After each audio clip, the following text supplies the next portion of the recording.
Ang pagkakaroon ng aso ay isang responsibilidad na kailangang gampanan dahil mahal natin sila. Pero di natin maiiwasan na may mga bagay tayong nagagawa na ayaw ng mga alaga natin. Pero dahil ang mga aso ay isang loyal at mapagmahal na kaibigan, minsan ay pinapalagpas na lamang nila ang mga ito. Sa video na to, tatalakayin natin ang 15 bagay na ayaw ng mga aso sa ating mga tao.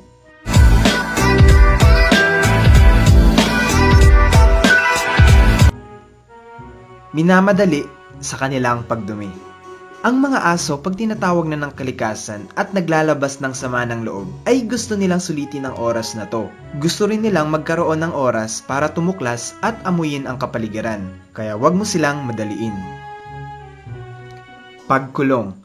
Ang mga aso ay kabilang sa mga may pack na hayop. Kung sila ay nasa wild, ay ginagawa nila ang mga bagay na magkakasama at tapat sa kanilang mga kapwa-aso. Para sa mga domestikadong aso naman, ang mga amo ang leader ng kanyang pack. At kung hindi ka maglalaan ng sapat na oras sa alaga mo, ay maaaring magkaroon siya ng separation anxiety.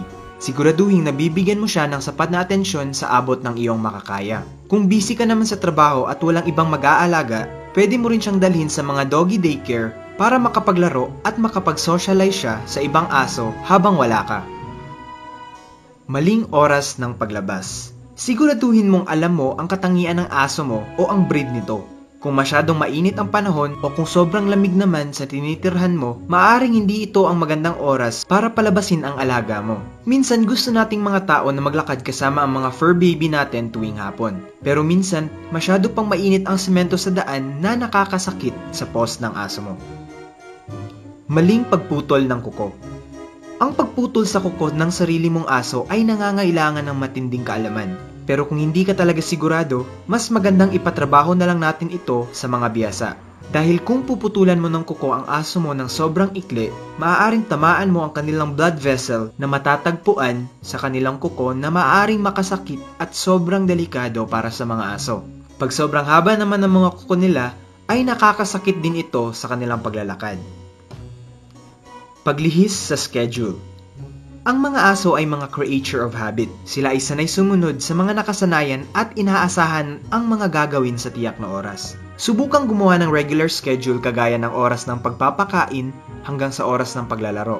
Ang mga aso ay nakadepende sa routine at nagkaka-anxiety sila kung ang routine na ito ay hindi nasusunod. Importante para sa mga aso ang sumusunod sa mga bagay na gagawin sa takdang oras. Pagyakap. Kahit nakakagigil ay masama para sa mga aso ang yakapin sila. Ang pagyakap ay hindi pagtanggap at panganib para sa mga aso, lalo na kapag nararamdaman nilang naiipit sila. Hindi sila mga tao kaya't hindi nila nai-enjoy ang mga yakap katulad natin. May ibang mga aso naman na nagtitiwala sa mga amo, ngunit ayaw pa rin nila ito. Bagkus, hayaan niyong sumandal ang mga aso niyo sa inyong tagiliran at ipet niyo sila. Masikip na pagkatali sa leeg. Ayaw ng mga aso na palagi silang hinihila sa kanilang mga leeg. Masakit at maaari itong ikapahamak ng mga aso nyo. Ang mga aso ay madali lamang itrain sa pamamagitan ng maayos na paraan at positive reinforcement. Hindi naman kailangang hilahin mo ng napakasakit ang aso mo upang ito ay sumunod. Kailangan lang nilang matutunan ang kanilang mga limitasyon at bigyan ng pabuya. Pagkakataong tuklasin ang paligid. Ang mga aso ay kailangan rin ng exercise. Mahilig silang maglakad-lakad at magdiskubre ng mga bagay-bagay. Kaya naman kinukuha mo ang saya ng mga aso kung hindi mo sila binibigyan ng tsansang tuklasin ang mundo. Ginagamit ng mga aso ang pang-amoy upang makita ang mundo, kaya huwag madaliin ang mga aso at hayaan silang tumigil paminsan-minsan kung naglalakad kayo. Kung ihahalin tulad mo sa buhay ng tao ay parang pinapunta ka lamang sa mall at hindi ka binibigyan ng tsansang tumingin sa mga bagay na gusto mong bilhin. Nakakabigo nga naman kung ito ay paulit-ulit na mangyari sa'yo.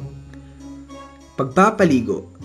Ayaw ng mga aso pag pinapaliguan. Hindi lamang sa kadahilan ng ayaw nilang mabasa, maaari ring ayaw nila ang amoy ng kanilang sabon o shampoo. Pwede ring takot sila sa pag-agos ng tubig na nagbabalik sa kanilang masasamang nakaraan.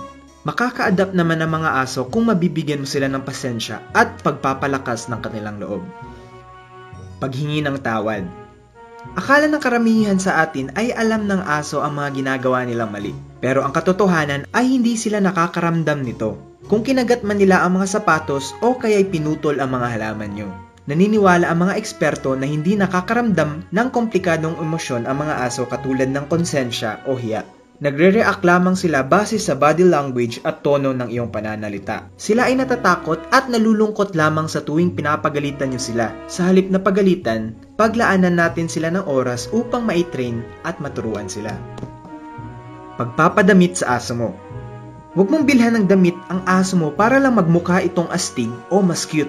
Kung malamig, makakatulong ito pero tandaan natin na meron silang makapal na balahibo para ma-regulate ang kanilang temperatura sa kanilang katawan. Kung nakatira ka naman sa malalamig na lugar, siguraduhin na ang ipapasuot mo sa aso mo ay komportable at hindi nakakaabala. Trauma sa nakaraan. Pinaniniwalaan na ang ibang mga aso ay pinapanganak ng may kinakatakutan. Maaari rin nila itong ma-develop. Ang mga aso ay likas na takot sa mga malalakas at maiingay na tunog. Ang pagsigaw sa mga aso ay isa sa mga nagiging dahilan ng pagkakaroon nila ng anxiety at stress. Mas mainam na kausapin mo sila ng mahinahon at maayos.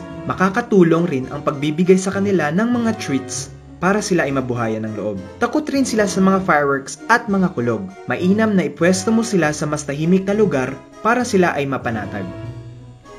Inconsistency. Hindi sa lahat ng panahon ay naiintindihan tayo ng mga aso natin.